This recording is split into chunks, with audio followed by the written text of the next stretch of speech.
Olá, seguidores do perfil do Instagram Dib Espiritismo e também do canal do YouTube, capítulo 45 do livro Sinal Verde, do Espírito André Luiz, psicografado por Francisco Cândido Xavier. E hoje o capítulo fala de um tema que sempre nos causa muita gastura, né? Muito tabu, né? Em todos os lugares e muito no meio espírita, né? Causa muito tabu ainda, né?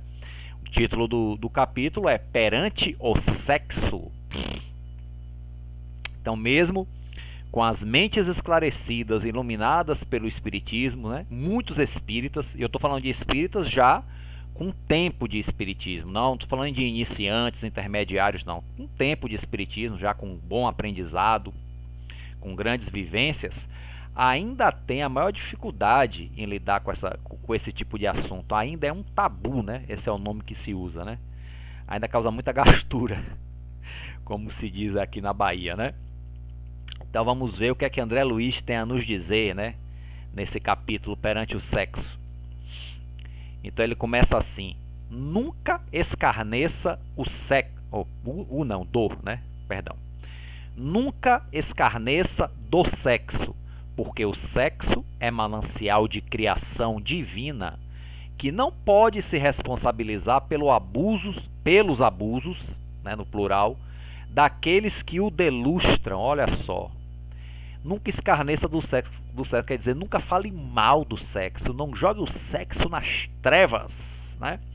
Eu lembro até da entrevista de Chico Xavier no Pinga Fogo, no primeiro Pinga Fogo que ele participou, e que ele fala, né, assim, gente, eu queria dizer uma coisa para vocês, né, com relação ao sexo. Olha o nosso corpo, né? Eu tô falando com minhas palavras, né, mas veja no YouTube que tem, quem não tem um DVD. Veja o nosso corpo, né?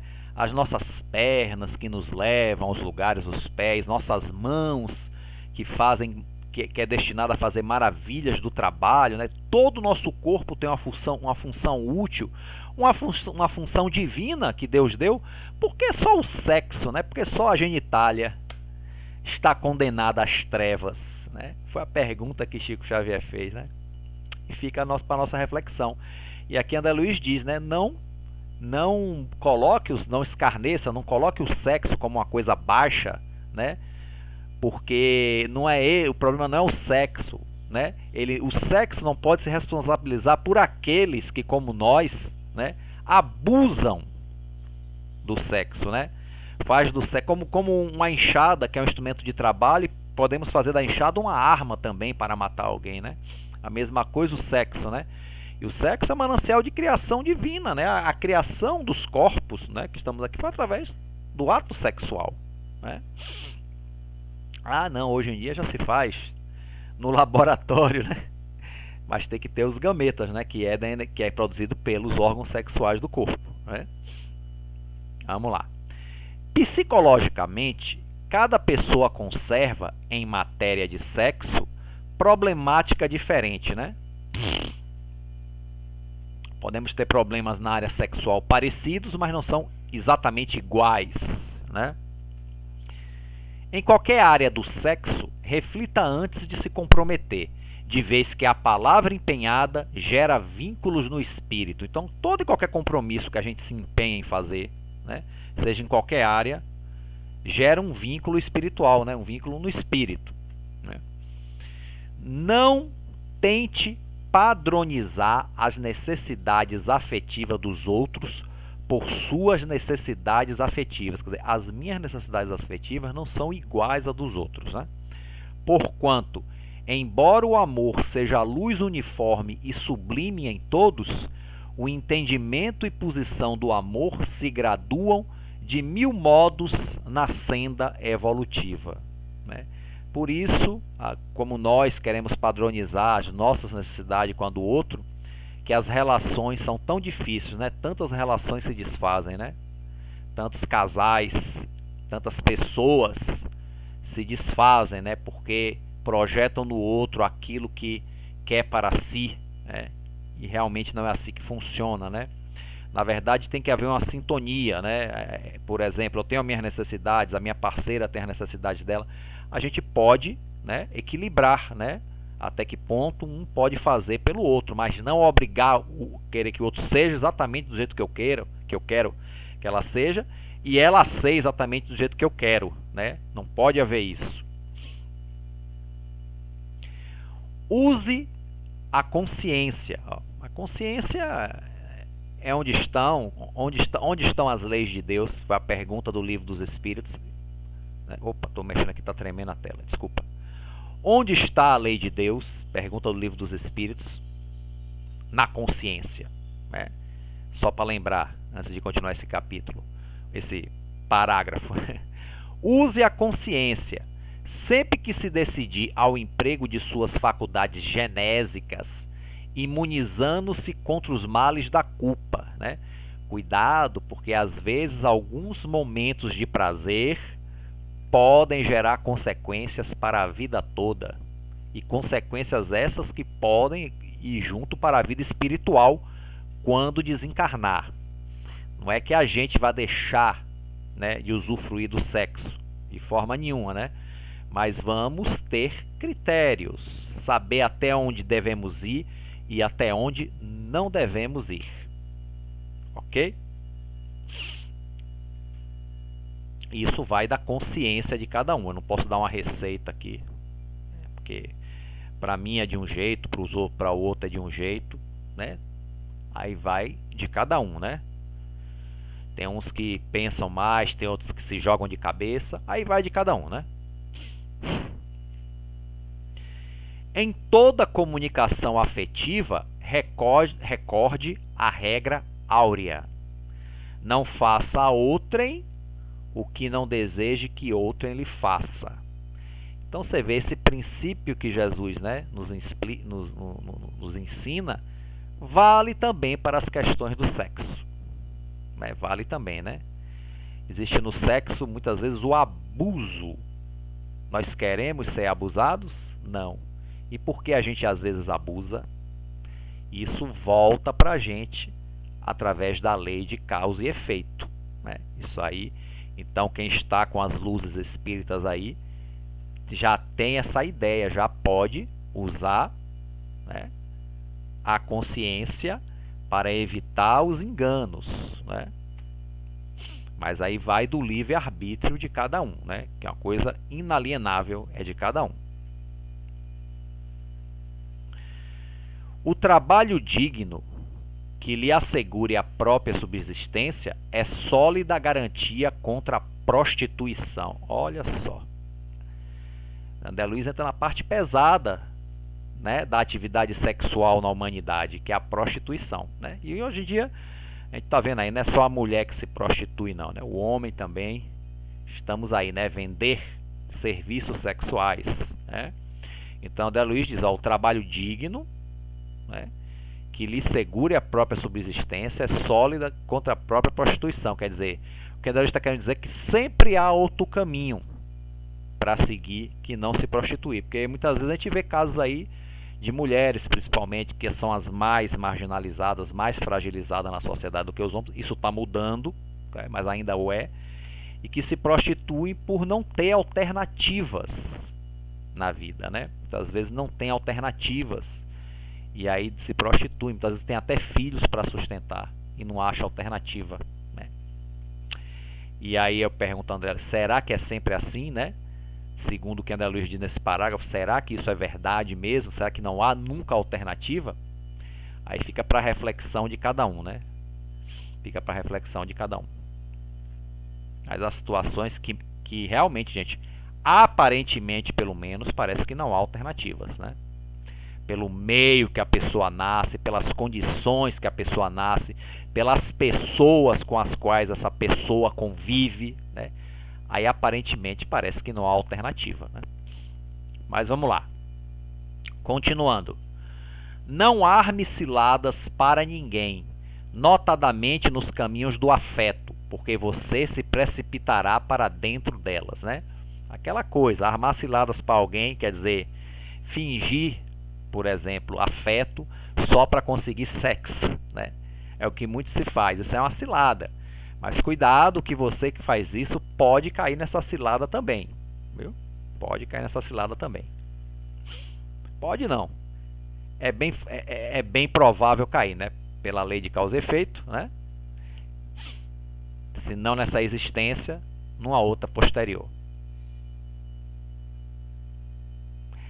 Não queira a sua felicidade ao preço do alheio infortúnio, perdão. Não queira ser feliz, né? Ao preço, com a miséria de alguém, vamos dizer assim, né? Não queira a sua felicidade ao preço do alheio infortúnio, né? Porque todo desequilíbrio da afeição desvairada será corrigido à custa da afeição torturada através da reencarnação. Então tá aí, né? Mesmo que não tenhamos o retorno nessa existência, teremos numa outra, né? Aí não saberemos lá, né? Porque não vamos lembrar dessa encarnação que a gente está agora, por que isso acontece. Aí vem aquela lição do Evangelho segundo o Espiritismo: causas anteriores das aflições, né? Aquelas causas que não são explicadas na vida atual. Se alguém errou na experiência sexual, consulte o próprio íntimo e verifique se você não teria incorrido no mesmo erro se tivesse oportunidade, né? Por exemplo, traições. Por exemplo, a pessoa, poxa, minha mulher me traiu, né? É triste, tal, né? Mas será que eu já não traí, né? Se não nessa existência, em alguma outra, né? Ou a mulher que é traída pelo marido assintosamente, né? Será que eu em outra existência também não incorri? Se eu não incorri nessa experiência, talvez é porque eu não tenha tido oportunidade, que de repente o rapaz ou a moça não traiu porque não teve oportunidade, né? Tem isso a se pensar, né?